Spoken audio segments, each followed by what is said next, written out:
Satan, Lucifer, king of the underworld, the lord of lies, call him what you will. The devil may be evil incarnate and the pure embodiment of sordid sin, but in purely cinematic terms, the faint whiff of sulfur, speaking in tongues, and revolving of the head has always put butts in seats. Who are you, man? My card. Lucifer? A small mistake on the part of the printer. Actually, it's pronounced Lucifer. He wears many faces, answers to many names, and takes many forms. He's been around since the dawn of time and shows no signs of slowing down with age. Those who are of a mind to deal with him must know he's seen and heard it all before, but they still think they might be the one to ante up against him and win. He's the very personification of dread, and yet enough of a figure of fun that Christian Bale can just casually thank him for inspiring a performance. Thank you to that geezer over there, Adam. He said, I've got to find somebody who can be absolutely charisma-free and reviled by everybody. So he went, that's got to be Bale in it, you know. Thank you, and for all the competition, I will be cornering the market on charisma-free. So thank you to Satan for giving me inspiration on how to play this role. As a character in movies, Satan presents filmmakers with all sorts of intriguing choices. Will he spew fire and brimstone, or leave his threats implied? Will he snarl and threaten, or seduce and cajole? Thank you for being so understanding your wickedness. You're the man. You've always been the man. I've always said that.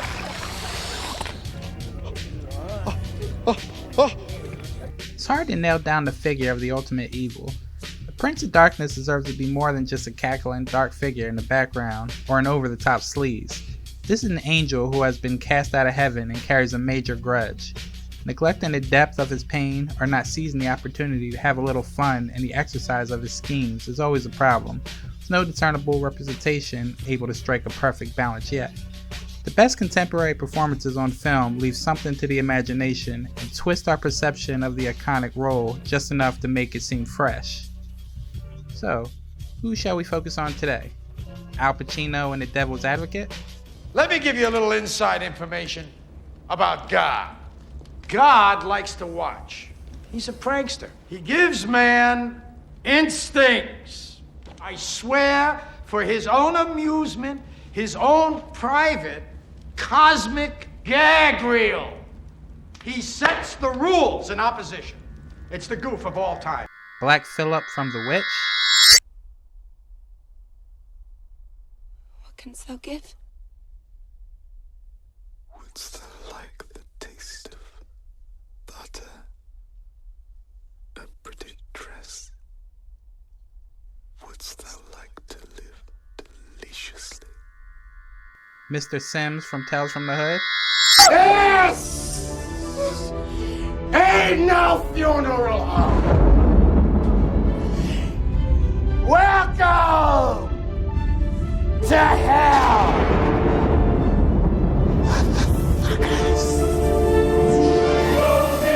Nope. Let's take a look at the one that tops them all. Elizabeth Hurley is the devil, and she wears a red dress. That single image is all you need. On the silver screen, angels and demons usually look like humans, but they're mystical, ambiguous creatures with powers beyond human comprehension. So why should they have to be one gender or another? Even though Satan is traditionally given a beard and a deep, raspy voice, why can't the most infamous fallen angel look like a supermodel? First of all, you look nothing like the devil. Oh, really? I suppose I could have gone this way. But it's so trick or treat. It's true! You really are the devil!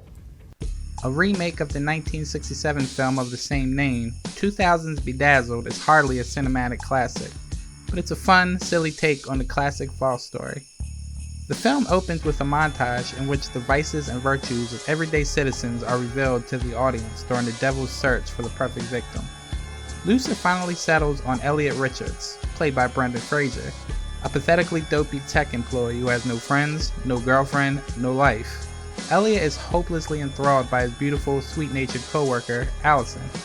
but she could barely distinguish him from the surrounding office furniture.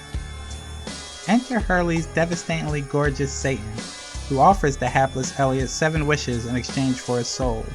Sure, it's an ages-old bargain that never works out like it's supposed to, but Elliot's convinced that his punk-ass self is useless to him without Allison, so he signs the devil's hefty contract and immediately begins wishing for money, power, fame, and the woman of his dreams.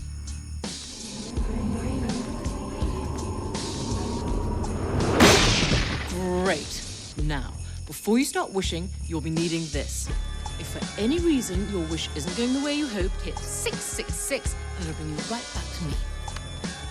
Why wouldn't it go the way that I hope? To no one's surprise but his own, Elliot's wishes all seem to go horribly awry, no matter how carefully he plans them out. Want money and power?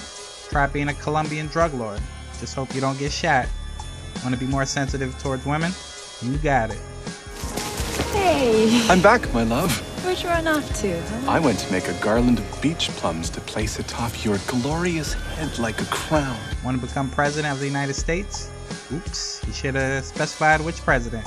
You get the deal. Just let me know, because I'm there, bud. That's right, because I love the round ball. That's why they call me Air Elliot. Yeah. Okay. Yeah. Brendan Fraser's ridiculously Hammond as the luckless Elliot makes Hurley's Satan even more cooler and more suave in comparison. She spends the entire film playing him like a golden fiddle and proving the old adage, be careful what you wish for, was truly devilish and bomb. See what you're doing. I make wishes, and you think up ways to ruin them. Do you think I enjoy this? I'm stuck in this horrible job for eternity. Everybody hates me. I can't sleep, and when I actually try to help someone, they turn on me like I'm supposed to be God or something. Friends? Sure. Listen, I'm sorry if I said anything to upset you or make you feel bad, and I'm gonna try to be more sensitive next time. Well, I think you're sensitive enough already. You think? Are you kidding? You even went for me crying. Hey! Indeed, no one could have done a better job playing the devil. In this case, a sly, brilliantly cunning, sexy tempter who playfully torments Brendan by dooming each of his wishes with unintended, nasty surprises. Besides her comedic wit, we would be remiss not to mention that Elizabeth Hurley looks perfect. Absolutely perfect in every scene. Her clipped, refined British accent is the oral equivalent of a film shot on Kodachrome. Indeed, with her saucy accent and deliciously impish grin, among her other assets, the tempting Hurley literally possesses the role of Satan. And if Lucifer really did look this good, you know she would absolutely meet her yearly quota for desperate horn dog souls. Well, before you get all hinky, I think I should warn you.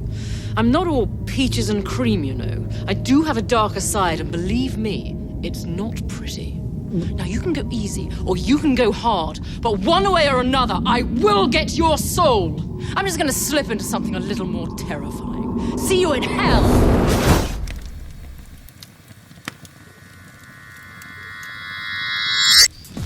Do I look like someone who somebody? Whoops.